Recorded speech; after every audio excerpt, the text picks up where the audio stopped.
네, 3교시 시작하도록 하겠습니다. 이제 지금까지 저희가 파트 1에서 행정사 시험 어떤 건지 빠르게 개괄하고 파트 2에서 오늘의 백미였죠. 반드시 알아야 하는 5가지 테마, 민법이 뭔지 반드시 알아야 하는 6가지 단어, 아까 물권법 간단히 보고 처분, 약속과 처분의 차이, 그리고 마지막에 제3자까지 봤습니다. 이번 파트 3에서는요. 민법 총칙 조문을 한번 빠르게 훑어보는 작업을 거칠 겁니다. 왜 이거 하죠? 원래 공부라는 게 전체 그림이 어떤지를 좀 보고 나면 세부 디테일을 할 때 한번 봤으니까 이제 길을 잃을 확률이 낮잖아요. 그런 걸 하자는 취지입니다. 다만 오늘 강의에서 다 맞추기는 조금 어려울 것 같고, 지금 제 목표는 의사표시나 상황 봐서 한 대리 정도까지를 목표로 하고 있고, 제가 못다한 부분은 나중에 추가로 그냥 영상 강의를 올려드릴 테니까요. 참고하시면 되겠습니다. 자, 지금부터 남은 시간에 민법 총칙 조문을 쭉 훑어볼 건데요. 제가 본격적으로 이제 시작을 하기 전에 막 이렇게 이제 시작을 할 건데, 민법전을 다 한번 펼쳐보시면, 영상 보시는 분들도 같이 이제 핸드폰도 좋고 민법전을 펼쳐보시기 바랍니다. 그래서 뭘 먼저 할 거냐면요. 조문의 목차를 한번 볼게요. 조문의 목차를. 자, 제 설명 들으면서 한번 따라와 보세요. 일단 민법 총칙 자체는 어디에, 전체 민법전에서 어떻게 위치해 있죠? 제1편 총칙, 제2편 물권, 제3편 채권, 제4편 친족, 제5편 상속, 이렇게 5가지 편으로 구성되어 있는데 그 중에서 1편인 민법 총칙을 한다는 거예요. 2차에는 이제 계약법을 하는데, 계약법은 제3편 채권의 일부분이, 채권 중에서 이제 2장, 제2장이 계약 부분이에요. 더 중요한 건 이제 이 부분이죠. 민법 총칙 자체의 목차를 한번 쫙 펴보세요. 내용을 보지 말고 이게 어플마다 목차를 볼 수 있는 게 있을 거예요. 보시면 이렇게 구성되어 있습니다. 제가 읽어드릴게요. 같이 따라와 보세요. 제1장 통칙, 제2장 이인이 되어 있고요.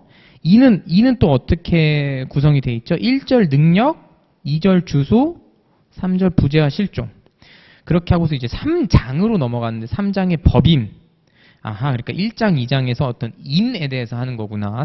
그 권리의 주체에 대해서. 그리고 제4장에 물건이 나옵니다. 아까 간단하게 했는데, 이거는 권리의 객체를 보겠다는 거죠. 굉장히 논리적이에요, 순서가. 권리의 주체 보고, 권리의 객체 보고. 그 다음에 제5장에 법률 행위가 나오는데, 법률 행위가 또 아래 굉장히 많이 나눠져 있죠. 제1절 총칙, 제2절 의사표시, 제3절 대리, 제4절 무효와 취소, 제5절 조건과 기한. 법률 행위는 논리적으로 보면 이렇게 이어진 걸 알 수 있죠. 먼저 권리의 주체, 인이랑 법인 보고, 권리의 객체로서 물건 보고, 이 권리 주체들이 이제 막 사건들을 일으킨다는 거죠. 법률 행위로서. 그 원인이 무엇인지를 제5장에서 드디어 살펴본다는 거예요. 제6장의 기간, 제7장의 소멸시효로 구성되어 있는 걸 알 수 있겠습니다. 제가 합격 설명회 때도 강조했고 오늘도 간단하게 요약했지만, 민법은 정말 목차 공부가 5할은 조금 과할까요? 근데 진짜 아무리 못해도 4할은 됩니다. 예습, 공부하기 전에 예습하실 때도 목차, 복습할 때도 목차, 항상 목차를 먼저 읽고서 논리를 펼치는 거를 습관을 들여야겠습니다. 자, 이제 민법 조문을 하나씩 읽어가 보겠습니다. 아까 간단히 말씀드렸는데요. 시작하기 전에 오늘 다 하기는 어려울 것 같고 한 의사표시나 대리 정도를 목표로 남은 시간 달려보겠습니다. 자, 1장 통칙입니다. 이거는 다 읽으면 너무 시간이 길어지니까 눈으로 따라오세요. 자, 이렇게 2개입니다. 자, 제1조와 제2조를 전 이렇게 정리해봤어요. 제1조 법원에 대한 게 여기 나와 있고, 제2조가 신의성실이라고 나와 있네요. 죄송합니다. 여기까지 얘기하고서 시작을 해야겠네요. 1조부터 184조까지 다 일일이 설명할 수 없잖아요. 그래서 딱 제가 3가지만 계속 짚고 넘어갈 거예요. 1번 개념 정의할 거고요. 2번 수험 팁. 여러분 여러 데서 시험 문제가 나와요. 전략 짜야겠습니다. 그리고 3번째 팁은 어떻게 드릴 거냐면 이해에 도움이 되는 거. 요것만 짚으면서 넘어갈게요. 자, 다시 시작합니다. 법 1. 개념 정의. 여기서의 법원은요, 가정법원, 행정법원 이런 법원이 아니에요. 네, 이제 고개 이렇게 잘 흔드셨어요. 이 원자는 근원원, 연원 이런 뜻입니다. 법의 연원이 무엇이냐라는 뜻이고 그게 개념의 정의예요. 신의 성실의 정의는 조문에 잘 나와 있어요. 조문 읽으면 되죠. 신의 성실 원칙이란 뭐다? 라고 누가 물으면 개념 정의를 권리의 행사와 의무의 이행을 신의에 쫓아 성실히 해야 한다는 원칙이라고 정의를 하면 되겠어요. 수험 팁. 법원 자체는요, 뭐 여기 법률 규정 관련해서 몇 가지 있는데 그냥 객관식 하나 있고요. 관습법이 조금 중요합니다. 한 별표 2개 정도. 리딩 판례가 2개가 있는데요. 저랑 같이 한 10분, 15분 정도면 싹 정리해버리면 다시는 안 보셔도 됩니다. 이 수험 팁이고, 신의성실. 요게 조금 어려워요. 요거는 결론부터 말씀드리면, 판례군, 판례 그 집단이 엄청 어마어마합니다. 난이도도 꽤 있는 편이고요. 혼자서 헤매시면 완전 시간 낭비하십니다. 빈출지문 플러스 제가 찝어드리는 거 한 20개 정도 되거든요. 그거 위주로 수험 전략적으로 공부하셔야겠습니다. 신의성실은 왜 판례가 많을까요? 너무 일반론이니까. 신의에 쫓아 성실히 하라고? 너무 좋은 얘기잖아요. 그래서 이건 판례 해석을 보는 거예요. 절대 혼자 하시면 안 되고 제가 찝어드리는 거 전략적으로 하셔야 된다. 넘어가겠습니다. 제 3조에서부터 제 8조예요. 자, 여기는 어떻게 설명을 빨리 해드리면 민법에는 4가지 능력이 있어요. 뭐 어디 필기하실 때 있으면 하시면 좋을 것 같습니다. 참고로 저랑 수업을 들으시면 요거를 제가 아예 강의 뭐라 그러죠? 판서 노트라고 하나요? 네, 판서 노트로 그냥 드려요. 네, 오늘은 준비를 못했는데 저작권 이런 문제로 오늘은 보시기만 하면 됩니다. 민법상 능력의 4종류가 있어요. 뭐가 있냐? 권리 능력, 의사 능력, 행위 능력, 그리고 책임 능력이 있습니다. 다 똑같은 정도로 중요한 건 아니고요.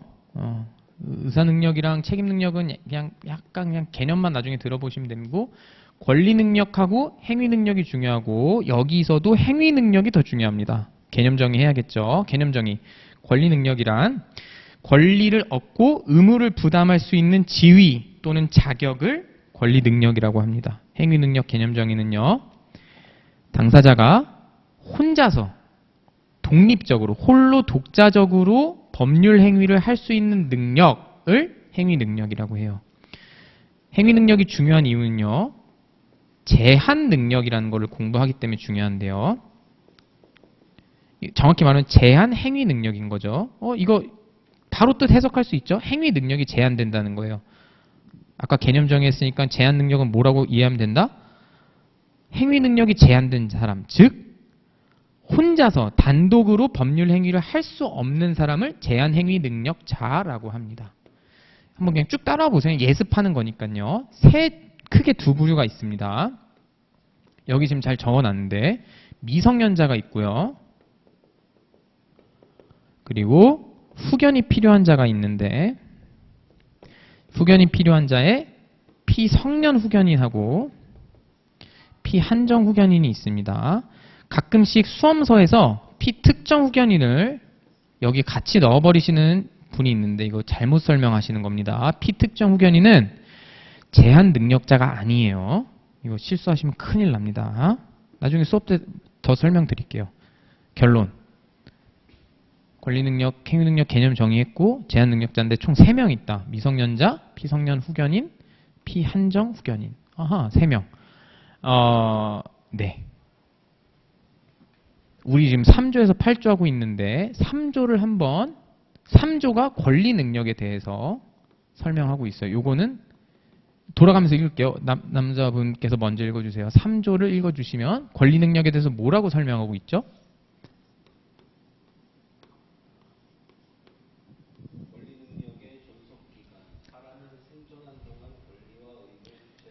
권리와 의무의 주체가 된다. 그냥 그게 다예요. 사실 권리 능력은 요거 적어도 자연인 관련해서는 그게 전부인 겁니다. 살아있는 동안에 권리와 의무의 주체가 된다. 수험팀 빠르게 플러스 알파입니다. 나중에 여기서 태아. 토태 속 안에 있는 태아의 권리 능력이 어떻게 되는지에 대한 법률상의 수험적 쟁점이 있는데요. 이것도 한 10분, 15분이면 싹 정리해 버립니다. 그냥 기억만 하세요. 아, 여기 좌표가 여기 있구나. 나중에 설명해 드릴게요. 지금 우리가 제3조부터 제8조까지 보시면 좌표가 어디 있는지 보시면 in에서도 능력이라고 돼 있을 거예요. 그렇죠? 제1절 능력 1관인가요? 1절 맞죠? 능력이에요. 능력에 지금 4가지 종류 있다 그랬어요. 권리 능력은 제3조에서 이미 끝나버렸고 지금부터는 다 무슨 내용이냐면 행위 능력에 관련된 내용이에요. 4조부터 17조까지 8에서 17까지 계속 행위 능력입니다. 정리한 거 제가 예쁘게 여기 다시 정리한 거 보이시죠?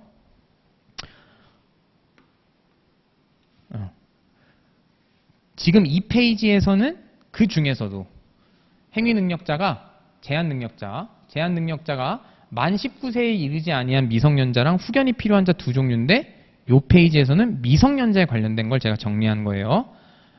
수험 팁 다 중요해요. 여기는 다 중요하고 완전하게 다 이해를 하셔야 됩니다. 자세한 내용은 오늘은 좌표만 잡고 자세한 내용은 수업 시간에 하도록 하겠습니다. 제일 중요한 거 이해 팁. 이해 팁은 이것만 가져가시면 되겠죠. 큰 그림을. 제 여성 수험생분께서 5조 읽어주시겠어요?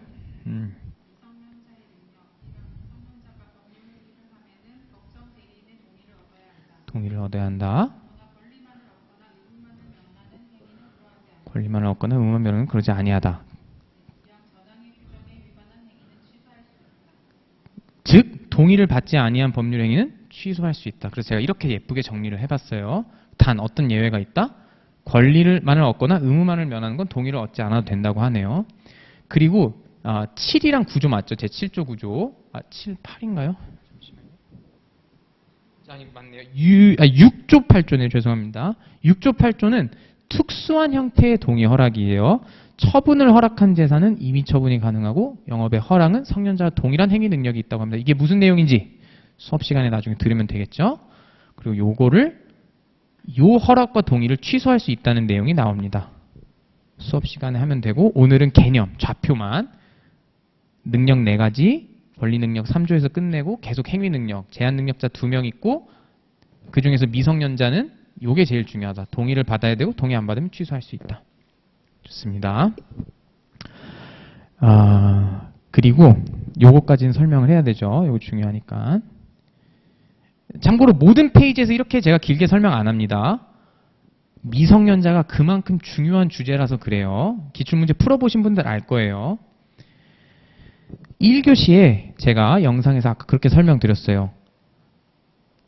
민법은 왜 회독을 해야 되는지를 제가 논증하면서 미성년자를 완벽하게 이해를 하려면 법률행위 취소할 수 있는 법률행위를 봐야 되는데 그 취소의 법률행위가 130조, 140조 이쪽 범위에 있다고 그랬습니다. 그래서 제가 이거 미리 보기로 여기에 드렸어요. 이거를 나중에 여러분이 어떤 식으로까지 정리를 하셔야 되냐면요. 이런 표가 나와야 됩니다. 요거죠, 그쵸? 취소할 수 있는 법률행위. 요 표를 그리시면 하산하시면 됩니다.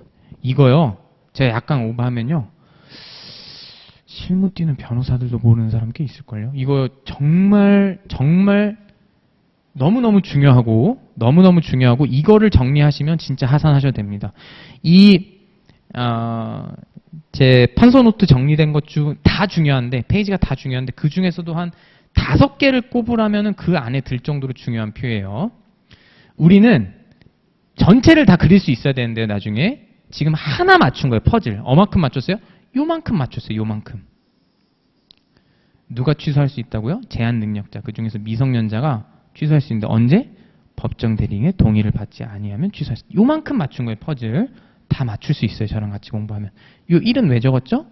동의를 받지 않아도 되는 경우가 있다 그랬어요. 언제 동의 안 받아야 된다? 만을 얻거나 의무만을 면하는 행위. 제가 그런 것들은 이렇게 1, 2라고 적어놨거든요.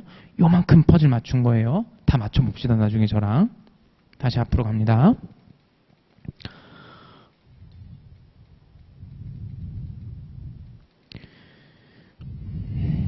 좋습니다. 자, 네, 여기였고, 네, 미성년자 했고, 자, 능력, 네 종류 다 중요하지 않고 권리 능력하고 행위 능력이 중요함. 권리 능력은 빨리 처리했고 행위 능력인데 행위 능력이 제한된 자를 보고 있고 두 가지 종류가 있는데 미성년자는 아까 봤고 후견이 필요한 자가 두 번째 테마가 되겠다. 요거 나누면은 피성년 후견인, 피한정 후견인이 있고 피특정 후견인은 CF예요. 이거 조금 제가 격분했어요. 어떤 수험서 읽고서 피특정 후견인 제한 능력자라고 써 있는 거 보고 피특정 후견인은 행위 능력이 있는 사람입니다. 절대로 실수하시면 안 돼요. 개념 정의부터 해야 되죠. 지금 이제 누가 읽으실 차례죠? 조금 긴 건데. 네. 제 구조를 천천히 읽어주세요. 성년 후견 개시 심판.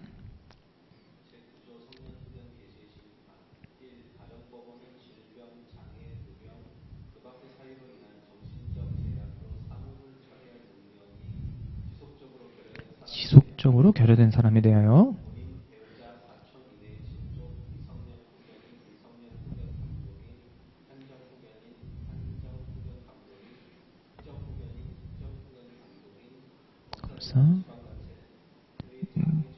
위하여 성년 후견 개시의 심판을 감사합니다. 긴 거였는데 여기서 개념 정의, 저는 이걸 하고 싶어요. 피성년 후견인이 뭔가요? 라고 질문했을 때 개념 정의를 하고 싶어요. 근데 개념 정의가 이미 돼 있어요. 똑 부러지신 분들 따라오실 수 있을 거예요. 뭔가가 지속적으로 결여된 사람이에요. 뭐가? 사물을 처리할 능력이. 근데 1 달았어요. 왜 사물을 처리할 능력이 부족하대요? 읽어주시겠어요? 왜 부족하죠? 장애, 그 밖에 정신적 제약으로 그게 정인 거예요. 질병장애 급등 사유로 정신적 제약이 있어서 사물을 처리하는 능력이 지속적으로 결여된 사람. 이거는 시간이 없으니까 제가 빨리 읽을게요. 이거를 대조해서 보면 굉장히 좋습니다. 제 12조예요. 빨리 읽을게요. 제가 가정법은 이 대응되는 거를 느껴보세요. 질병장애 노령 그 밖의 사유로 인한 정신적 제약으로 사물을 처리할 능력이 부족한 사람에 대하여 본인 배우자 사촌인의 신족 미성년 후견인 바라바라바 청구에 의하여 한정후견 심판을 한다. 완전 데칼코마니처럼 되어 있죠. 부족한 사람. 예를 들면 이런 느낌이에요. 치매 걸리신 분 정도 이런 실무에선 피성년 후견 그 정도 잡으시면 되고요. 피한정 후견인은 약간 지체가 있으신 분 정도. 실제 약간 미성년자랑 비슷하게 취급하거든요. 법적으로. 그렇게 느낌을 잡아가시면 되겠습니다. 개념 정의는 했고요. 피특정 후견인도 개념 정의는 해야겠죠. 이것도 제가 빨리 읽겠습니다. 제 14조의 2인데요. 이것도 완전 데칼코마니에요. 가정법원은 질병장애 노령 그 밖의 사유로 있는 정신적 제약으로 일시적 후원 또는 특정한 사무에 관한 후원이 필요한 사람이에요. 아하.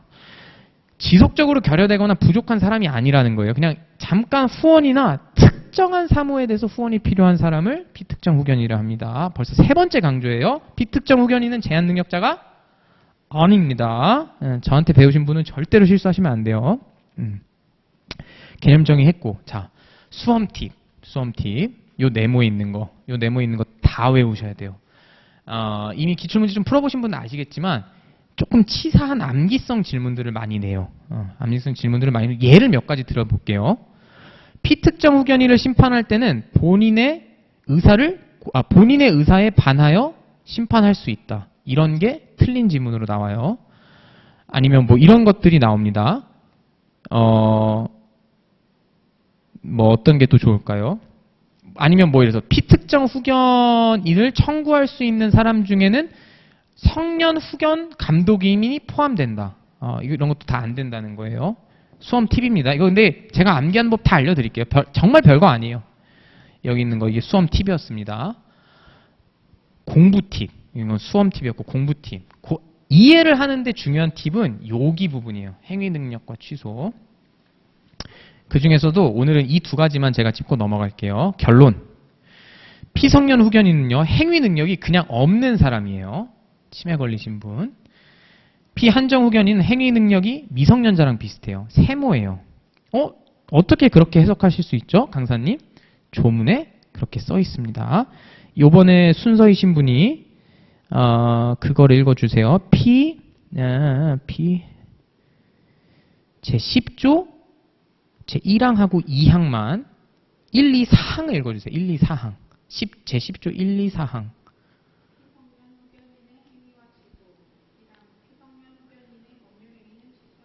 취소를 해버릴 수 있어요. 2항.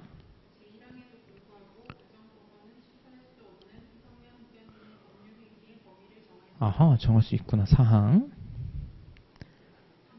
4항 해주시죠. 3항 넘기고.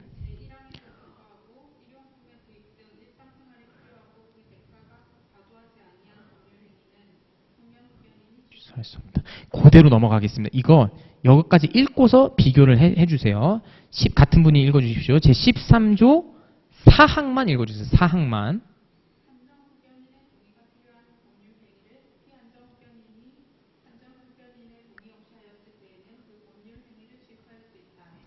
다만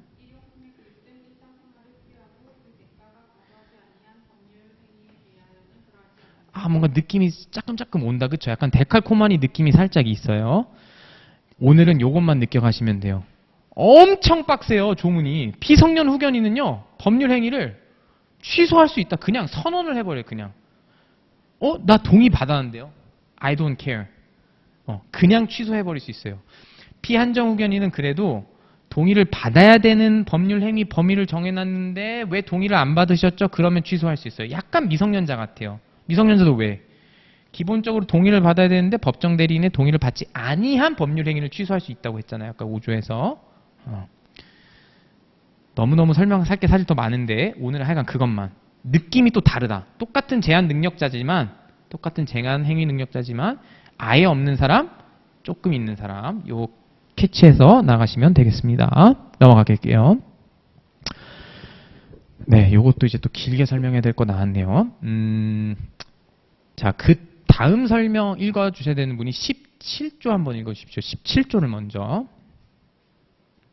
제17조 제한 능력자의 속임수. 제한 능력자가 속임수로서 자기를 능력자로 믿게 하는 경우에는 그 행위를 취소할 수 없다. 이 미성년자나 피한정 후견인이 속임수로서 법정 대리인의 동의가 있는 것으로 믿게 하는 경우에도 제1항과 같다. 감사합니다. 너무 감사하고 제가 또 아까 저희가 정리하기로 한 거 제가 계속 퍼즐을 맞추는 느낌을 가져가 보고 싶은 거예요. 우리 그 사이에 퍼즐을 또 맞췄어요. 요거 아까 또 맞췄어요. 피성년 후견인 그냥 너무 세. 그냥 취소해버릴 수 있다. 그냥. 근데 피한정 후견인은 어떨다? 동의 받아야 되는데 후견인 동의 받지 않은 거 이거 느낌 비슷하죠? 퍼즐 또 맞췄어요. 우리 17조는 어디 퍼즐 맞춘 거죠 지금? 여기 퍼즐 맞추신 거예요, 지금. 지금 차근차근히 퍼즐 잘 맞춰나가시고 계십니다. 미성, 2항인가요? 잠시만요. 17조. 저도 한번 다시 읽어볼게요. 그렇죠. 근데 2항을 차라리 먼저 읽어볼게요. 미성년자나 피한정 후견이 속임수로서 법정 대리인의 동의가 있는 것으로 믿게 한 경우에 취소할 수 있고요. 1항은 어떨 때 취소할 수 있다고요? 나 능력자예요 라고 믿게 속임수를 쓴 경우에는 취소를 할 수 없다는 거예요. 지금 이 퍼즐은 뭐냐면요. 취소권의 제한이라는 거예요. 간단하게 설명드리겠습니다. 취소라고 하는 것은요. 엄청나게 강력한 무기예요. 왜냐하면 어려운 말로 유동적 유효라고 하는데 일단 유효긴 해요. 법률에가 성립은 했는데 행위 능력이 제한되어 있거나 착오 또는 사기 강박 등의 문제가 있어서 취소권자가 취소를 할 수 있는데 취소를 하면 아까 끄덕여 주시는 거 보니까 소급이라는 걸 이해하시는 것 같던데 처음부터 그런 법률 행위가 없었던 것처럼 처리해버리는 엄청나게 강력한 제도입니다. 이거를요. 상대방 입장에서 생각을 해보면요. 이 법률 행위가 언제 취소될지를 모르기 때문에 굉장히 불안한 위치에 있어요. 그래서 민법이 이 밸런스를 맞추기 위해서 굉장히 노력을 합니다. 취소권을 제한한다거나 상대방의 보호 가치를 따지는 거죠. 상식적으로 생각해 봤을 때 제한 능력자가 이런 속임수를 쓴 제한 능력자 보호할 가치가 떨어지죠. 그래서 취소권을 할 수 없다고 하는 겁니다. 너무 잘 따라와주고 계시고요. 잘 따라와주고 계시니까 하나 더 드릴게요. 이거 느끼시면 너무너무 잘하시는 거예요. 왜 이 항에서 미성년자랑 피한정 후견인으로 콕 집어서 했을까요? 제한 능력자는 분명 3명인데. 갈 길이 머니까 이거는 제가 그냥 답을 말씀드릴게요. 어려워요, 사실 이거는. 왜냐? 성년 후견인은요. 피성년 후견인의 법률 행위를 동의할 권리가 없어요. 이걸 어려운 편으로 동의권이 없다고 얘기해요. 이거 아까랑 연결지으면 굉장히 많이 정리가 됩니다. 왜냐? 피성년 후견인의 법률 행위는 그냥 뭐 해버릴 수 있다? 취소해버릴 수 있어요. 동의 받았든 말든 I don't care. 그래서 피성년 후견인이 저 동의 받았는데요 하는 거 쓸모없다는 거예요. 요런 걸 느끼시는 게 이제 고수로 되는 길입니다. 우리 생각보다 벌써 퍼즐 이만큼 맞췄어요. 너무 잘 따라오고 계십니다.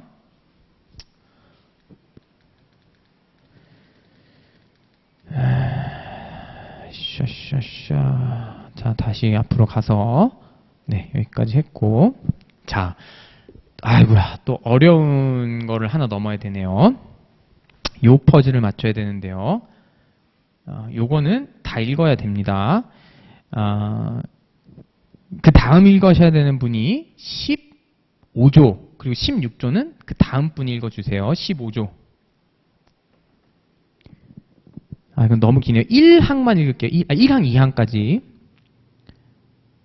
15조 1항.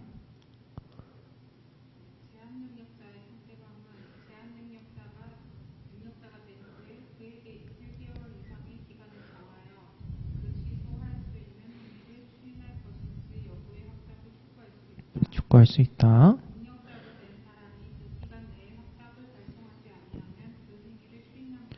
이것도 재밌네요. 그렇죠? 아무 말도 안 해버리면 뭐로 그냥 봐버린다고요? 추인한 걸로 그냥 봐버린대요. 2항까지 읽어주십시오.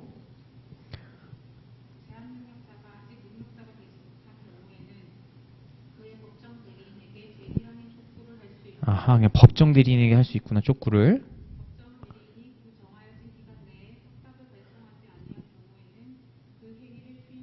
요번에도 아만이 있으면 뭐로 해버리겠다? 추인으로 봐버리겠다. 16조 그 다음 분 읽어주십시오. 1항, 2항만 읽어주세요.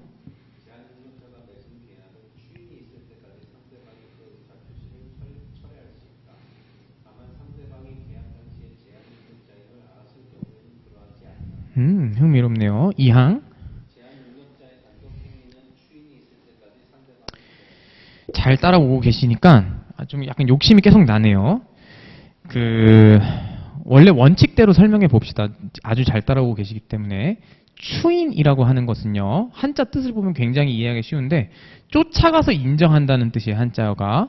그러니까 무슨 상황이냐면은, 하자나 어떤 문제가 있는 상황에 대해서 그 이후에 법률적으로 인정을 해서 효과를 만들어내는 어떤 일련의 행위를 추인이라고 해요. 왜 이렇게 추상적으로 정의하세요? 예전이랑 다르게. 왜냐면 추인은 3가지 종류가 있는데, 교과서에서는 4개가 있고, 조문상으로는 3개가 있어요. 이 3가지가 너무 사실은 달라서 같은 추인이라고 보기가 사실 그러니까 어렵다고까지는 하지는 아니지만 따로 봐야 돼요. 따로. 그 몬고하니 이것도 그냥 그 원본을 보면 좋은데, 그 3가지가 뭐냐면요, 무효행위의 추인하고요. 지금 들어보면서 하세요. 무권대리 행위의 본인의 추인이 있고요. 그리고 요거는 취소고 여기 있네요. 아이고야. 요게 5손가락 안에 드는 페이지 중에 하나예요. 이거 봐도 막 눈이 삥삥 돌아가죠. 추인이란 쫓아가서 인정하는 거예요. 하자를 문제하는 거를. 3가지 종류가 있어요. 무효의 추인하고 무권대리에서 본인이 하는 추인이 있고요. 취소할 수 있는 법률 행위에서 추인. 지금 우리는 사실 이거를 하고 있는 거예요. 우리는 사실 이걸 하고 있는 건데, 이거 그냥 들어만 보세요. 무효의 추인은 새로운 법률 행위로 본다라고 하는 조문이 있고요. 무권대리에서 본인의 추인은 계약 시에 소급하여 효력이 있는 것으로 보고요. 취소할 수 있는 법률 행위 추인은 추인 후에는 취소하지 못한다. 즉 유동적 유효가 확정적 유효로 되는 효과가 있습니다. 진짜 뭔 말인지 하나도 모르겠죠. 어렵다는 것에서 힌트를 얻으셨으면 좋겠어요. 제가 이거를 계속 분명 같은 단어를 쓰는데 구분하는 이유가 오히려 구분하는 게 장기적으로 편해요. 왜냐? 너무 다르기 때문에 효과가. 그래서 오늘 그냥 이렇게 들어만 두세요. 들어만. 오늘 우리는 방금 전에는 요만큼을 요거 퍼즐 맞춘 거예요. 이런 게 민법 공부가 어려워요. 아니 방금 15, 16쪽 내용 공부했는데 여기 있는 퍼즐 130까지 가야 맞출 수 있거든요. 여기 퍼즐을 먼저 주면 어떡하라는 거예요, 초학자들이. 이래서 다 알고 있는 사람이랑 공부를 해야 되는 겁니다. 두 가지만 할게요. 요거랑 요거 비교해 보세요. 무효행위 추인에서는 상대방에게 확답을 촉구할 권리나 철회권, 거절권이 없어요. 없는데 무권 대리에서 본인에게 추인할 때 무권 대리 행위에 본인한테는 상대방이 야 무권 대리 추인할 건지 좀 얘기 좀 해줘. 나 답답해 죽겠어. 너 빨리 예답 안 하면 나 걱정되니까 그냥 없던 걸로 한다. 방금 우리가 읽었던 제한 능력자 내용을 무권 대리에서도 읽을 수 있어요. 잘 따르고 계시니까 이것도 그냥 읽어버릴게요. 131조, 132조 요번에도 또 순서대로 그 다음 순서 분이 읽어주세요. 131, 132.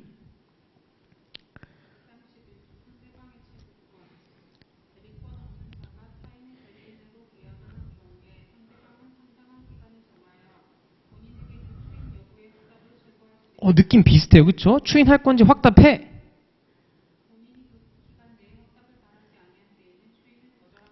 와, 근데 소름 한번 돋으면 아주 굿.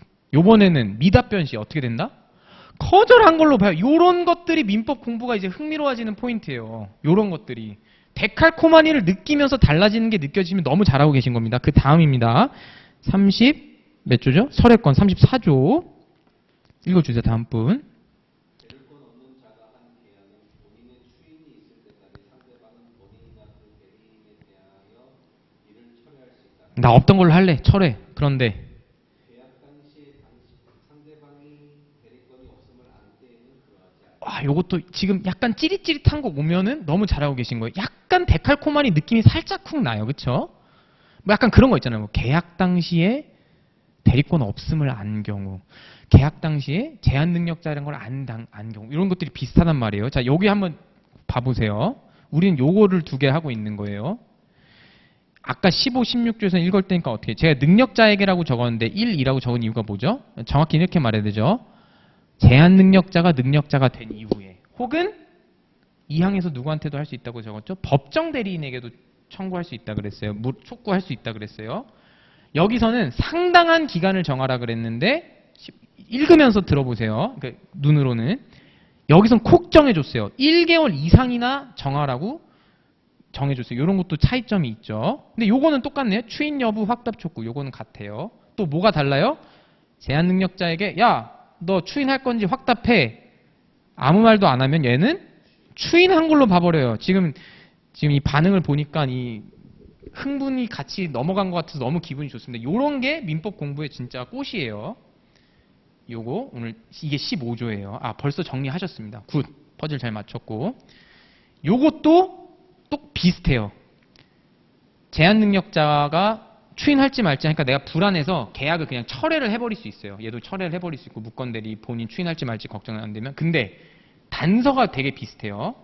상대방이 대리권 없음을 알았을 때에는 계약을 철회할 수 없다. 16조에서는 철회 원래 할 수 있는데 계약. 제한 능력자임을 알았을 경우에는 계약을 철회할 수 없다. 16조 읽어보셨죠? 알았을 경우에는 취소할 수 없다. 아하. 요거 객관식 어마무시하게 나옵니다. 지금 여러분 굉장히 중요한 퍼즐 잡으신 거예요. 너무 잘 따라와서 생각보다 많이 설명했네요. 마지막으로 하나만 더 할게요. 제가 아까 전에 벤 다이어그램 기억하시죠? 1교시에 의사표시, 법률행위, 계약, 쌍무계약, 매매. 법률행위에 여러분 합동행위 잊어버리세요. 법률행위는 계약하고 단독행위만 있는 겁니다. 제가 이따가 증명해 보일게요. 민법전은 계약과 단독행위에 둘로 나눠서 하는 거를 여러 군데서 힌트를 주고 있습니다. 이게 제 증거입니다. 이런 식으로 민법전이 논리를 펴고 있어요. 그러니까 합동행위를 만들 필요가 없는 거예요. 그건 완전 학술논인 거고, 민법전 자체가 법률행위, 법률행위에 단독행위랑 계약 있지? 그러니까 케이스 나눠서 계약일 땐 철회할 수 있고 단독행위일 땐 거절할 수 있게 이런 식으로 구분할게. 이런 식으로 논리를 피고 있다는 거예요. 너무 잘 따라오고 계십니다. 이것도 엄청 어려운 건데 지금 퍼즐 2개나 맞히셨어요. 잘 하셨습니다.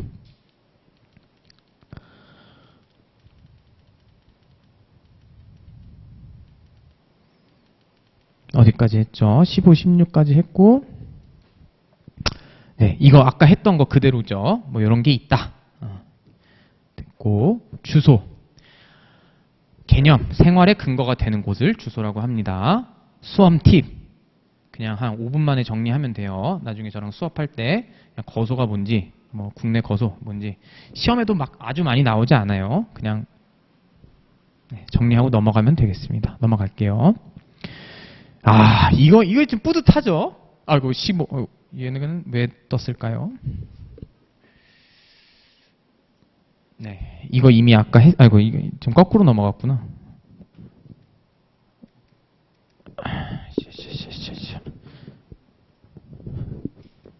네, 됐습니다. 좋습니다. 자, 이제 부재자의 재산관리 넘어왔습니다. 부재자, 개념 정의부터. 부재자란 조문에도 잘 나와 있는데 종래의 22조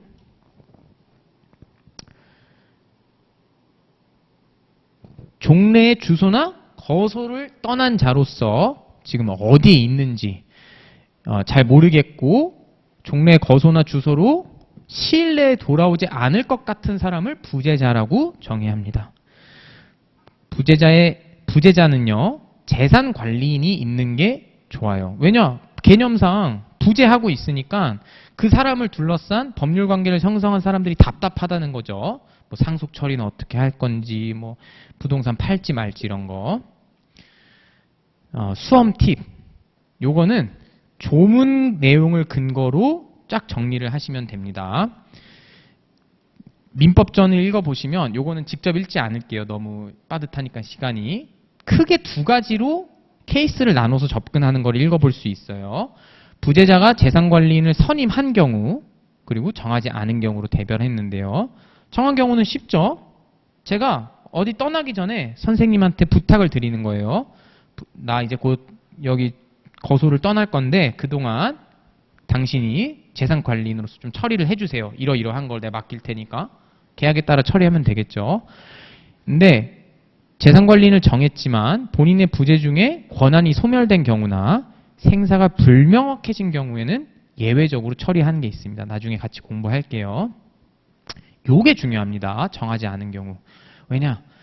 결국 법학이라고 하는 게 병리적 사례를 계속 탐구하는 사안이 그 학문이다 보니까 정하지 않은 경우가 궁금한 거예요. 요거는 다음 읽으셔야 되는 분이 요게 몇 조죠? 22조인가요? 22조 1항만 읽어주세요. 다음 읽으실 분이.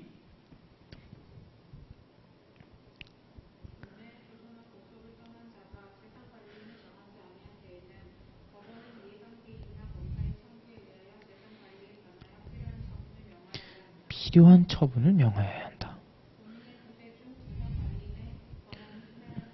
아하, 요 단서 때문에 요거를 제가 이렇게 정한 거예요.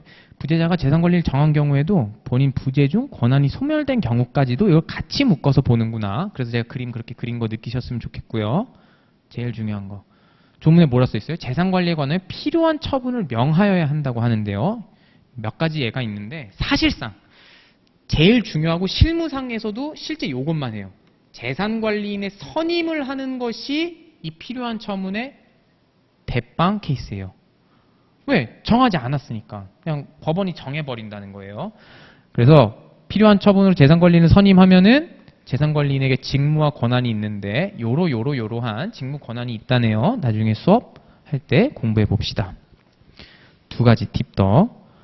판례가 조금 어려운 게 몇 가지 있어요. 전부 다 중요한 건 아니고 딱 두 군데서 자꾸 문제가 나옵니다. 재산관리인을 선임하는 선임 결정하고요. 요 6가지 권한 중에서 118조 권한을 넘는 행위에 법원의 허가가 필요한데 요것도 이제 허가 결정이라고 하거든요. 선임 결정과 허가 결정. 요 두 개를 둘러싼 판례가 몇 가지 어려운 게 있어요. 뭐 이런 식이에요. 선임 결정을 했는데 갑자기 부재자가 짠 하고 나타나 버린 거예요. 짠 하고 나타나서 내가 알아서 처리할게 했는데 선임 결정이 아직 취소는 안 됐어요. 근데 그 사이에 재산관리인이 그냥 뭔가를 해버렸어. 어떻게 처리하니? 들어봐도 벌써 흥미진진하죠? 제가 찝어드리는 것만 공부하시면 됩니다.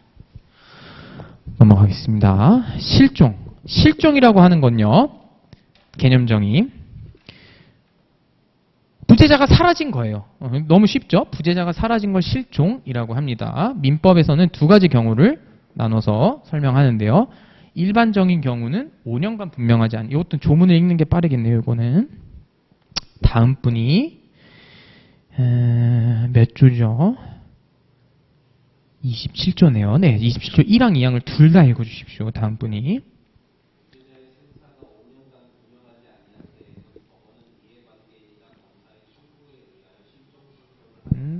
5년간 분명하지 아니할 땐. 그런데 2항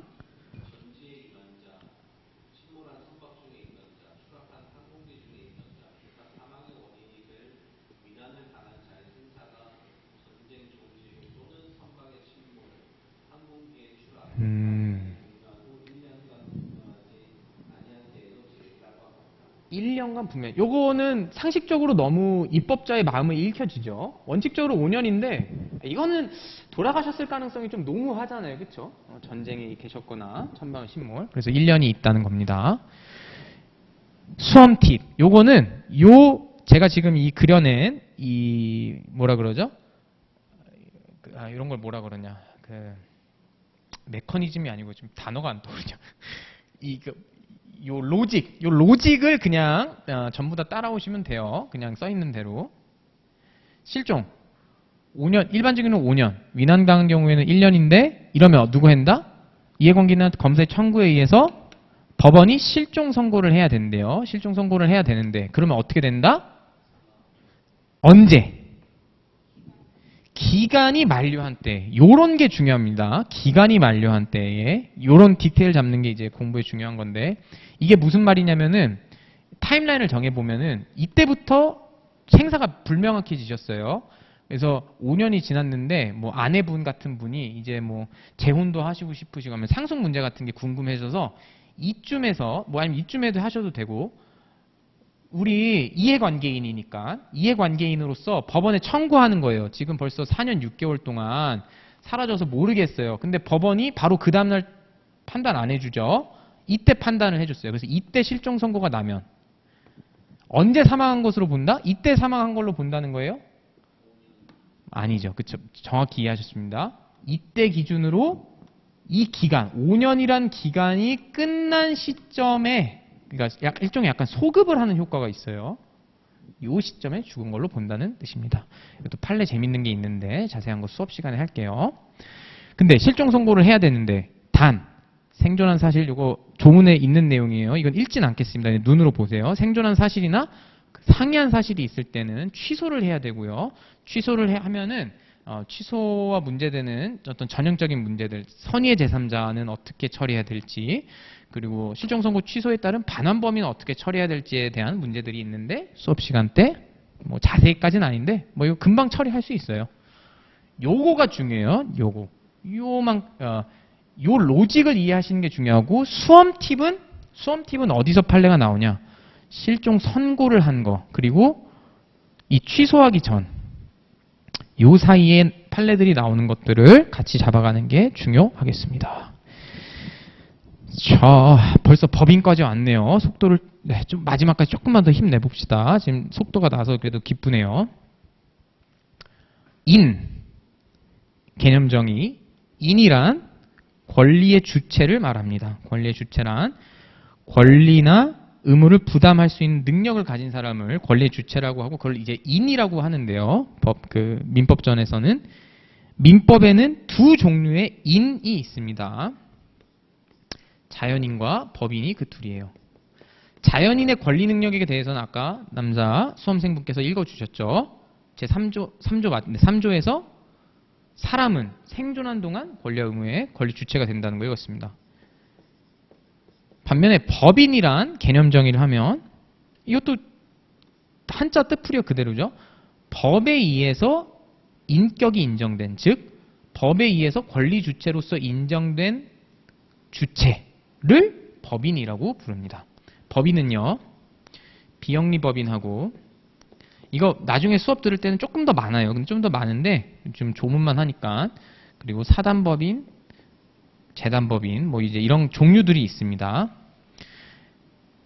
영리법인은요, 개념정의, 영리법인이란 이익을 창출해서 얻어낸 이익을 사원에게 배분하는 법인을 영리법인이라고 하고요. 그렇지 아니한 법인을 비영리법인이라고 합니다. 배분이 중요해요. 돈을 벌어도, 회사가 돈을 벌어도 그걸 배분하지 않고 그냥 회사가 내부적으로 쓰는 거는 비영리법인으로 봅니다. 자세한 내용은 수업 시간에 더 할 거고요. 결론, 우리 민법은 비영리법인을 대상으로 합니다. 왜냐? 그 다음 분이 39조 읽어주세요. 영리법인에 대해서는 상사 규정이 규정되기 때문이에요. 39조 다음 분 읽어주세요.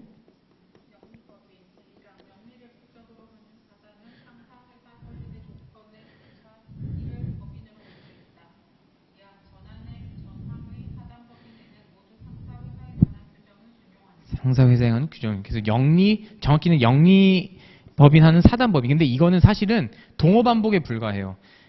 원래 좀 더 설명할 수 있으면 좋을 텐데 영리법인이면서 재단법인이란 건 있을 수 없어요. 왜냐면 재단법인은 사원이라는 게 있을 수가 없거든요. 근데 영리는 아까도 얘기했듯이 이익을 얻어서 사원한테 나눠주는 거거든요. 그래서 재단법인은 있을 수가 없어요. 그래서 헷갈리실 필요가 없다는 취지입니다. 영리법인 중에 사단법인은 이런 표현에 헷갈리실 필요가 없다는 거예요. 그래서 어쨌든 요거는 결론 어렵다. 그냥 결론. 요거는 회사법. 요거는 우리는 비영리만 한다. 비영리 중에서 우리는 사단법인, 재단법인 이렇게 두 가지를 공부하는 것이 우리 민법이다. 좌표 잡았고요. 수험 팁 안 중요하고 수험 팁은 행위 능력 제한하고 불법 행위 능력이 이건 얼마나 강조를 해야 될까요? 약간 숨이 막힐 정도인데 너무 중요합니다. 행위 능력 제한. 왜냐? 아까 전에 이것도 이렇게 그리면 이해가 쉬울 텐데 민법에 4가지 종류의 능력이 있다 그랬어요. 얘기해 주실 수 있나요? 완벽합니다. 뭐 본서 만들으셔도 될 것 같은데요. 너무 잘 따라오셔서. 권리 능력. 근데 이거는 기본적으로 자연인을 기준으로 생각하는 거예요. 권리, 의사, 행위, 책임. 법인도 똑같아요. 의사 그리고 행위. 근데 법인에서는 기본적 컨셉이 뭐냐면 제한되느냐라는 게 좀 기본 컨셉으로 들어가요. 그래서 권리 능력이 있는데 법인에서도 권리 능력에 대한 문제가 들어가거든요. 근데 34조던가요? 저도 같이 읽어볼까요? 그쵸? 34조를 읽어보시면은 알 수 있듯이 그 다음 분 읽어주시겠어요? 법인은 법률의 규정에 쫓아 정관으로 정한 목적의 범위 내에서 권리와 의무의 주체가 된다. 범위 내에서. 그 범위로 제한된 범위 내에서 제한된다는 게 근데 이 조문 자체 제목은 데칼코마니로 약간 느낌이 오죠. 권리 능력 제한. 의사 능력은 법인에 없어요. 왜냐? 법인은 의사라는 게 없어요. 뇌가 없잖아요. 법인은 책임 능력이 바로 요게 됩니다. 불법 행위 능력. 그리고 법인의 행위 능력도 똑같이 권리 능력 제한처럼 근데 생각해보면 행위 능력이란 것도 자연인에서도 아까 우리 한참 했던 게 뭐죠? 제한 능력자였잖아요. 똑같아요. 행위 능력 제한이 굉장히 중요한 이슈가 되고 요게 바로 그 유명한 대표권 제한. 이제 법인 사무 좀 하셨다 그랬으니까 이거 이해 못해서 정말 나가 떨어지십니다. 근데 저랑 공부하면 단숨에 이해하실 수 있어요. 수업 시간에 제가 해드릴게요. 오늘은 이런 느낌을 가져가시면 되겠다. 이게 데칼코마니 같은 느낌이구나. 능력. 법인의 능력이 수험적으로 굉장히 중요했다는 거. 마지막으로 하나만 더. 자연인은 그냥 태어나면 권리의 주체가 돼요. 근데 법인은 성립을 해야 됩니다. 왜? 법에 의해서 인정되는 인격이니까.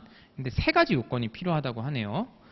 이거는 짧으니까 한 분이 다 읽어주세요. 그 다음 분이 31, 32, 33까지 이게 요 내용 그대로거든요. 다 읽어주세요. 한 분이.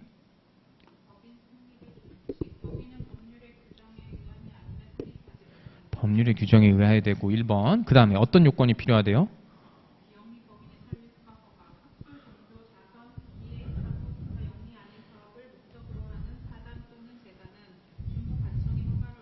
주무관청의 허가를 얻어. 주무관청의 허가를 얻어야 된다는 두 번째 요건. 또 엄밀히 따지면 목적도 딱 정해놨네요. 무슨 뭐였죠? 뭐 학술 종교? 자선.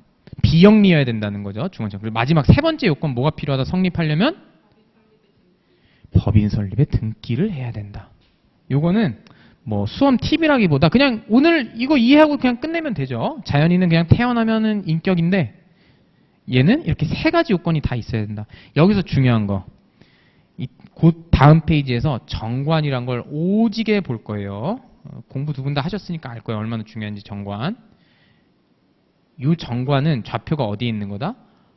아니 법인이 성립하려면 법률의 규정에 의해야 된대. 근데 법률 규정이 말해주기를 필수적 기재사항을 적어서 정관에 기명 날의를 해야 된다고 하네. 좌표가 여기에 들어가는 겁니다. 정관 작성이.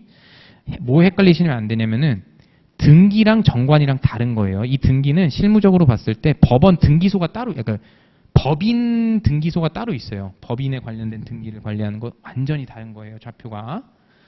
좋습니다.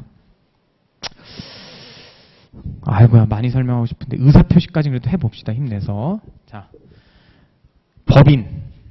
사단법인, 재단법인 있다 했어요. 사단법인 개념정의. 사단법인이랑 사원으로 구성되어 있는 사원들이 사원총회라고 하는 의결 최고 기구를 만들어서 그들이 법인을 운영하는 그러한 법인을 사단법인이라고 하고요. 재단법인은 개념 정의가 어떻게 되냐면 사원이 없는 재단의 어떤 재산을 기둥으로 해서 사원 없이 성립한 법인을 재단법인이라고 합니다. 그럼 재단법인은 사람이 없나요? 사원이 없는 거예요. 사람은 있겠죠, 당연히. 재단법인도 운영하고 청소하고 해야 되니까. 근데 그 사람들은 재단이 고용한 거예요, 그냥. 고용한 거지 재단법인의 의사, 우리 앞으로 이렇게 합시다라고 의사를 결정하는 사람들이 아니에요. 근데 지금은 사단법인에서 정관 개념정의. 정관이란 법인이라고 하는 단체의 단체법적 자치법규라고 표현해요. 단체법적 자치법규. 이게 판례에 나오는 표현입니다. 우리들 이렇게 운영하도록 하자라고 하는 걸 정관이라고 하는 겁니다. 그 다음 분이 사단법인 정관이 몇 조죠? 네, 40조 빨리 읽어주십시오. 사단법인의 설립자는 다음 각소의 사항을 규제한 조건을 작성하여 기명 날인하여야 한다. 1. 목적 2. 명칭 3. 사무소의 소재지 4. 자산에 관한 규정 5. 이사의 임면에 관한 규정 6. 사원 자격의 특실에 관한 규정 7. 중립식이나 해산 사유를 정하는 데에 대시기 또는 사유 41까지 읽어주십시오. 41이 또 엄청 중요하죠. 이사의 대표권에 대한 제한 이사의 대표권에 대한 제한은 이를 빠른 질문. 이사의 대표권에 대한 제한도 필수 기재 사항인가요? 그러면 뭐라고 대답해야 되죠? 이사 대표권에 대한 제한은 필수 기재 사항이다. 법에서 정한. 그렇죠. 잘 따라오죠. 이제 고개를 이렇게 하면 안 되고 이렇게 해야 되죠. 왜죠? 논증해 주세요. 논증. 잘 맞히셨어요. 왜? 왜냐하면 필수 기재 사항은 40조에 적혀 있는 7가지만을 필수 기재 사항이라고 하기 때문이다. 완벽한 논증이셨습니다. 자, 그러면 이사의 대표권 제한에 대한 건 필수 기재 사항은 아니지만 이 41조에 따라 제한을 정관에 기재하지 아니하면 어떻게 된다? 효력이 없어요, 그냥. 효력이 없는 겁니다. 수험 팁. 안타깝게도, 정말 안타깝게도 제가 너무 영상 쪽에 눈을 안 마주쳤네요. 근데 너무나 안타깝게도 행정사 시험은 단순 암기를 물어보는 질문이 나와요. 결론. 이런 질문이 그냥 이런 문제가 나옵니다. 다음 중 사단법인 정관의 필수 기재사항이 아닌 것은 이라고 그냥 문제를 내버려요. 아까 그래서 제가 물어본 이유가 이거예요. 그럼 예를 들어 제 1번 보기 목적, 사무소 소재지, 자산에 관한 규정, 사원자실 득실에 관한 규정 써놓고 5번 이 사건 대표권에 대한 제한. 답은 5번. 요거는 필수 기재 사항이 아니다. 따라서 제가 하고 싶은 말, 요거 외워야겠죠.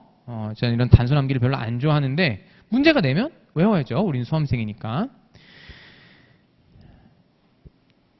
두 문자 만드는 거 별로 안 좋아하는데 이건 어쩔 수 없이 만들었어요.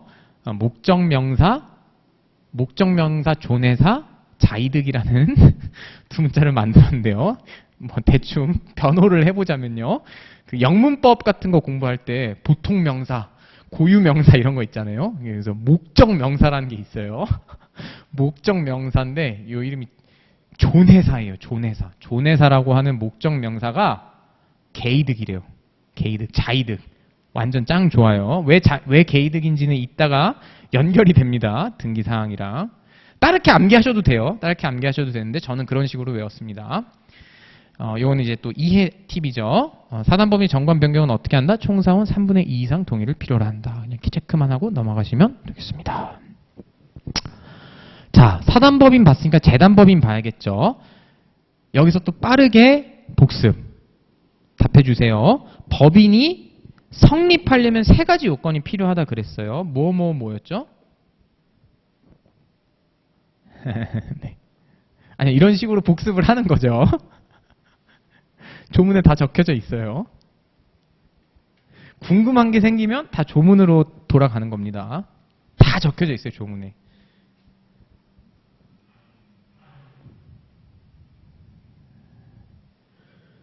조금만 위로 올라가면서 조금만 위로 30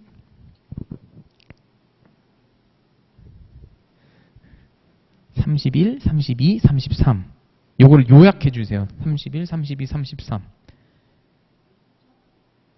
하나 나왔어요. 세 가지 요건이 뭐다?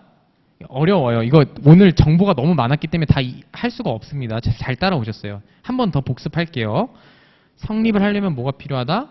법률의 규정에 의해야 되고, 그쵸. 그리고 두 번째는 목적도 중요한데 주무관청 허가가 있어야 되고, 그리고 세 번째 설립 등기를 해야 된다. 네. 이렇게 복습하면서 하는 거예요. 이게 제가 설명하면 다 이해가 되죠. 다 고개 끄덕여지는데, 그러면은 뭐 다 강사하죠. 숙달 되려면 오래 걸립니다. 이런 식으로 복습을 하는 겁니다. 자, 이걸 왜 굳이 얘기를 꺼냈을까? 첫 번째 요건, 법률의 규정에 의하여야 한다. 사단법인에서는 법률의 규정에 의하여야 한다는 이 첫 번째 요건이 뭘 의미한다고요? 정관 작성 똑바로 해라라는 의미예요. 재단법인에서는요, 두 가지로 늘었어요. 하나는 정관 작성 똑바로 해라. 2번, 출연재산 제대로 내라. 요게 이 법률 규정에 의한다라는 좌표에 들어가는 내용입니다. 재단법인에선. 그래서 저랑 수업 공부할 때 이 출연재산에 대해서 조금 더 또 자세하게 할 거예요. 오늘은 스킵. 갈 길이 머니까. 재단법인 정관에 대해서만 또 볼게요. 요것도 시험 문제 딱 봐도 너무나 내고 싶게 생겼죠. 다음 중 재단법인 정관의 필수적 기재사항이 아닌 것은. 저 같으면 이런 거 내면 참 좋을 것 같아요. 사단법인이랑 헷갈리게 만드는 거죠. 저는 이건 어떻게 외웠냐면 목적명사 자의로 외웠어요. 목적명사 존해사도 있고 목적명사 자의예요. 근데 이것도 하나 딱 넣고서 뭐 아까 존해사를 넣어버리는 거죠. 존립 시기나 해산 사유에 대해서 사유를 정했는데 사유를 정한 경우에 그 사유를 하면 답을 딱 고를 수 있어야겠죠. 뭔 말인지 알죠? 따라오고 계시죠? 이것도 이제 암기하셔야 된다는 거예요. 재단법인의 정관 변경을 할 수 시간이 얼마 없어서 좀 눈치가 보이게 되네요. 아까 사단법인 정관 변경했던 것처럼 재단법인에서도 정관을 변경할 수 있는데요. 결론 굉장히 까다로워요. 교과서에서는 심지어 어떻게 적냐면요. 재단법인의 정관은 원칙적으로 변경할 수 없다라고까지 적어두세요. 교수님들이. 그게 원칙이래요. 그래서 조문을 읽어보면 굉장히 까다롭다는 걸 알 수 있어요. 지금 약간 시간이 타이트하기 때문에 스킵을 하겠습니다. 이런 거 공부할 거라는 것만 캐치하고 넘어가 주셨으면 좋겠어요.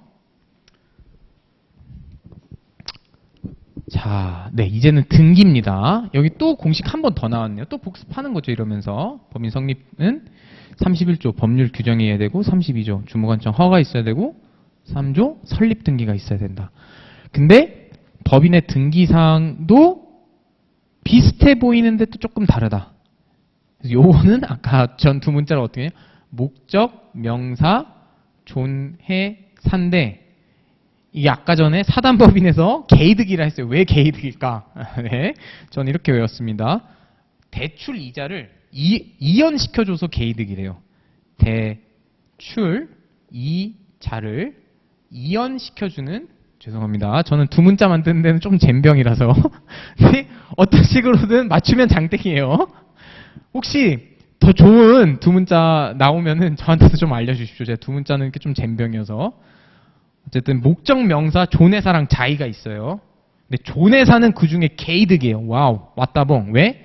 대출 이자를 2년 내년으로 넘길 수 있대요. 너무 좋죠? 저는 그렇게 외웠습니다. 요거 안 중요해요. 요거 그러니까 설명은 할 거예요, 수업 시간에. 왜냐면은 객관 지문으로 한 번씩 나오거든요. 크게 중요하진 않아요.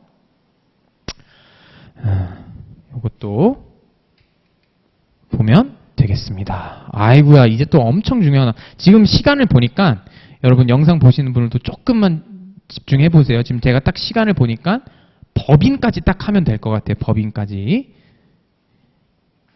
이사만 넘기면 산을 넘는 겁니다. 조금만 집중해 보세요. 자, 이사. 개념 정의.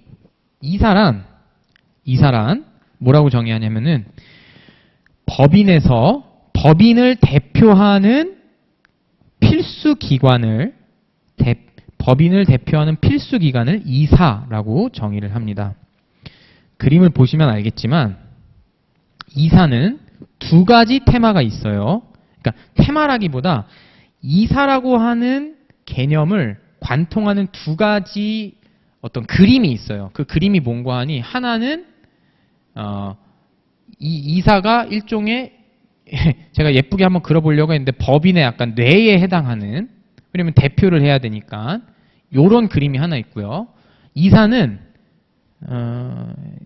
이것도 한번 또 조문 읽어봅시다. 이사가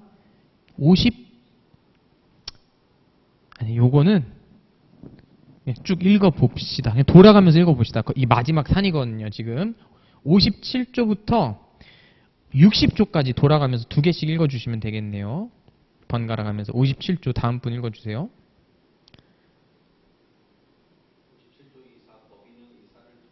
두어야 한다. 필수기관입니다. 다음 분 58조.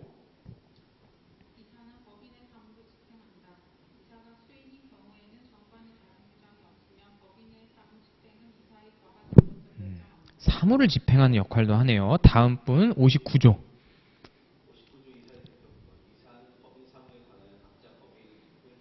아, 또 대표도 하네요.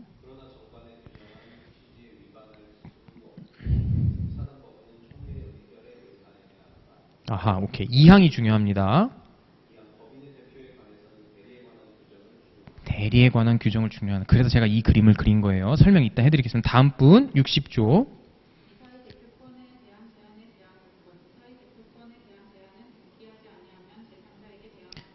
너무 좋습니다. 여기까지 하고 마지막으로 61조를 그 다음 분 읽어주세요. 61조.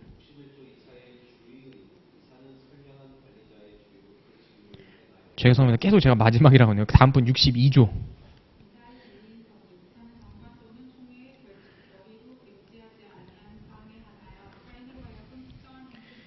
너무 좋습니다. 지금 이것도 퍼즐을 계속 제가 모으는 거예요. 퍼즐을 모아야 그림을 맞출 수 있으니까요. 일단 하여간 이사는 크게 이런 느낌을 가져가시면 돼요. 하나는 교과서에서 이렇게 표현합니다. 이사는 대내적으로 법인의 사무를 처리하고 사무를 집행하고, 아까 읽었죠, 조문에서. 대외적으로 법인을 대표하는 법인의 필수 기관이다. 지금 읽었던 퍼즐 제가 다 맞춘 거예요. 그렇죠? 교수님들이 되게 천재 같은데 알고 보면 조문에 써 있는 거 그냥 짜맞추시는 거예요. 써 있는 내용 저도 그냥 따맞힌 거니까. 필수 두어야 한다. 사무집행, 법인의 사무를 집행한다는 거예요. 수인인 경우에는 과반수. 저는요, 옛날에 처음 공부할 때 이사가 대내적으로 사무집행을 한다 그래서 막 엄청나게 대단한 걸 다 할 수 있는 건 줄 알았어요. 그 이사가. 근데 이 사무집행이 알고 보니까 교과서에서 나중에 보면은 굉장히 한정적이에요. 딱 저 나중에 뭐 더 자세하게 설명드릴 건데 6가지 정도가 있습니다. 뭐 재산 명부 작성하는 거, 의사록 작성하는 거, 사원 명부 작성하는 거, 또 청산인이 되는 거. 제가 이 말씀을 드리는 이유는 사무집행이 생각보다 그렇게 대단한 게 아니다. 딱 정해져 있다. 그거를 제가 말씀드리고 싶어서. 이사의 주 핵심은 사무집행보다 대표권에 있어요. 대표권. 왜냐? 교과서에 나온 문장 또 그대로 얘기해 볼게요. 법인은 자연인과 다르게 행동을 할 몸이 없고 의사를 결정한 두뇌가 없기 때문에 부득이하게 본인의 의사를 결정해 줄 자연인이 필요하다. 그게 바로 이사라는 거죠. 그래서 대표라고 하는 건 뭐다? 이사의 대표 행위가 곧 법인의 행위가 되는 법리를 대표라고 합니다. 그래서 이사가 여러 명 있어도 각자 법인을 대표하는 게 원칙이에요. 자, 그리고 이제 대리를 또 비슷하게 하는데요. 이사의 대표권은 대리에 관한 규정을 준용합니다. 설명할 게 또 많이 있는데 대리를 아직 공부 안 했으니까 세모로 치고 넘어갈게요. 그냥 들어만 두시고 요거를 조금만 힘내서 설명을 해야겠네요. 이사의 대표권 제한. 우리 아까 전에 40조였던가요? 이사의 대표권 제한은 뭐라고 했죠? 31조였나요? 41조 읽어주세요. 아니면 효력이 없다. 지금 이렇게 힘들면서도 자꾸 힘이 나는 게 퍼즐 맞추는 걸 좋아해 주시니까 너무 좋네요. 둘을 합치면 어떤 결론이 오죠? 이사의 대표권의 제한은 먼저 정관에 기재를 해야 되고, 왜냐? 그래야 유효하니까. 거기다가 등기까지 해야 제3자에게 대항할 수 있습니다. 따라오실 수 있죠? 제가 아까 정관이랑 등기 다른 거라 그랬어요. 여기서도 느끼셔야 합니다. 피곤해도 이거 둘 반드시 비교하셔야 돼요. 판례는 뭐라고 말하냐면 이사의 대표권 제한에 관하여 설령 정관에 기재했더라도 등기를 하지 아니하면 제3자에게 대항할 수 없고, 조문에 그렇게 써 있으니까 설령 제3자가 악의일 경우더라도, 즉 그거 이사가 대표권 행사할 수 없는 사안인데 라고 알고 있었더라도 등기가 되지 않았다면 제3자에게 대항할 수 없다라고 하는 무제한서를 취하고 있습니다. 지금 상식적으로 들었을 때 조금 흥미로움을 느끼시면 좋을 텐데요. 이 무제한서를 취함으로써 행정사 시험은 말을 할 것도 없고 민법이 들어간 모든 시험에서 제일 사랑을 받는 판례 중에 하나로 등극을 하게 됐어요. 무제한서를 취함으로써. 굉장히 교수님들이 좋아합니다. 그냥 오늘은 들어만 두세요. 자세한 설명 나중에 해드리겠습니다. 이것도 읽었죠? 네, 이사의 주의 의무와 임무 혜택. 선량한 관리자 주의 의무가 있고, 그래서 임무 혜택 시에는 손해배상 책임이 있고요. 이사도 대리인인데 대리인과 같은 느낌을 가져갈 수 있는데 본인이 모든 일을 다 처리할 수 없으니까 이사도 대리인을 선임할 수 있어요. 법인의 대리인으로. 근데 이때는 특정한 행위만을 위해서 대리인 선임을 할 수 있습니다. 중요한 판례들이 몇 개 있는데요. 자세한 내용 수업 시간에 다루도록 하겠습니다. 이사가 법인 주제의 꽃이에요. 각오 단단히 하고 오셔야겠습니다. 두 번째 기구입니다. 감사. 이사랑 다르게 수 있다. 임의기관이고요. 별로 중요하지 않습니다. 감사의 직무에 이런 것들이 있대요. 이거 몇 조였죠? 67인가요? 네, 그냥 한번 눈으로 보시면 될 것 같아요. 이건 읽진 않을게요. 이제까지 안 나왔는데 하필이면 딱 올해 시험에 나왔어요. 올해 시험에. 근데 뭐 맞추는 게 어렵진 않았는데 또 나올 수 있겠다. 그쵸? 한번 체크해 두시면 되겠습니다. 사원총회. 내용 굉장히 많은데요. 생각보다 그렇게 어렵지는 않습니다. 이거 제가 아까 강의 준비할 때 이렇게 그냥 설명하기로 마음 먹었었는데 그냥 여러분 회의할 때 생각해 보시면 돼요.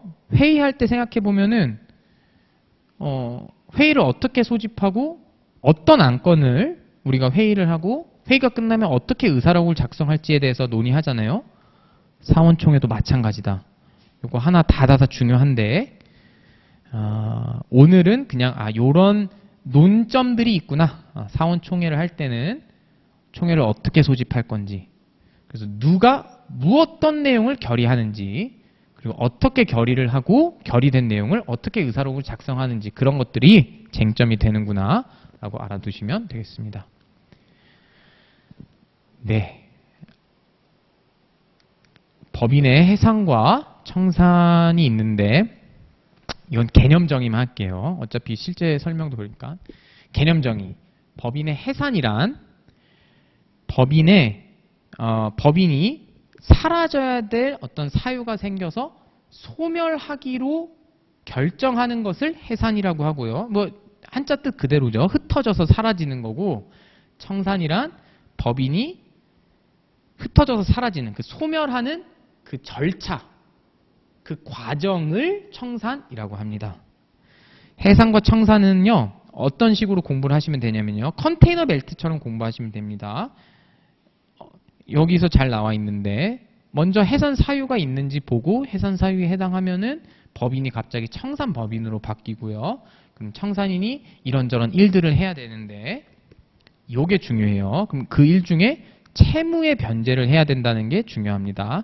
근데 뭐 중요하다고 하기에는 시험 문제에서 아주 어렵게 나오지 않아요. 그냥 다 조문 그대로 나옵니다. 저랑 같이 시험 수업 시간에는 조문 읽는 거 정도로, 좌표 잡는 정도로 정리를 할 겁니다. 좋습니다. 그리고 96조, 요게 드디어 법인의 마지막 조문이죠. 벌칙. 요거 시험에 나오지도 않았고 중요하지 않습니다. 그냥 요런 잘못하면 500만 원 이하 과태료를 받는다. 요런 조문이 하나 있었네요. 여기까지입니다. 네, 시간도 딱 10시까지 마쳤네요. 법인까지 했네요. 오늘 정확히 10시네요. 오늘도 3시간 동안 긴 시간 같이 특강 들어주셔서 너무 감사하고, 오늘 한 내용, 특히 아까 파트 2에서 한 내용 굉장히 중요하니까 완전히 숙지될 때까지 한번 복습해 보시길 권하고, 민법 조문 1독하는 부분, 제가 모자르게 한 부분은 나중에 추가로 영상 자료 올려서 여러분 공부 학습에 도움 될 수 있도록 하겠습니다. 긴 시간 고생 많으셨습니다. 감사합니다.